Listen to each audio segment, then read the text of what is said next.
In today's video, I'm going to teach you how to copy data between sheets in Smartsheet. If you've ever needed to move information from one sheet to another without losing anything important, I'll walk you through 2 reliable ways to do it and a few key tips to keep everything clean and consistent.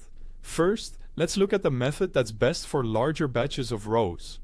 This approach keeps the data in your original sheet while adding it to your destination sheet.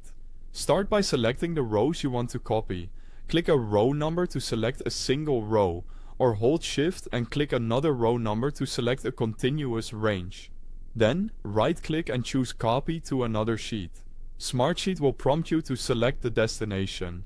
Pick the target sheet where you want the data to appear.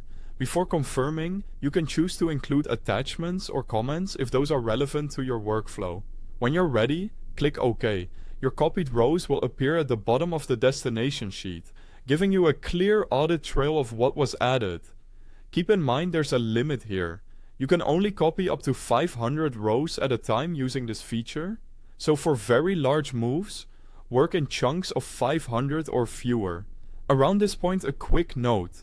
If you don't already have access to Smartsheet, you'll find a link to the website at the very top of the description so you can sign in or get started easily.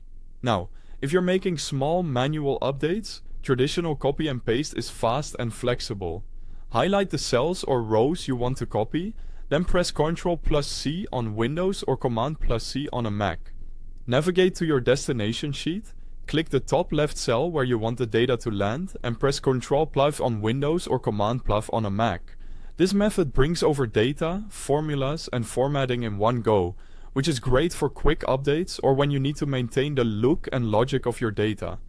A couple of important considerations to keep your results consistent. If you're copying columns or pasting into a structured area, make sure the destination sheet has matching column types. That alignment helps formulas, dates, drop-downs, and other structured fields behave the way you expect. And remember, the automated copy to another sheet feature has that 500 row cap, while manual copy and paste is ideal for smaller, precise changes. That's it. With these 2 approaches, you can confidently copy data between sheets in Smartsheet without breaking your workflow. Thanks for watching.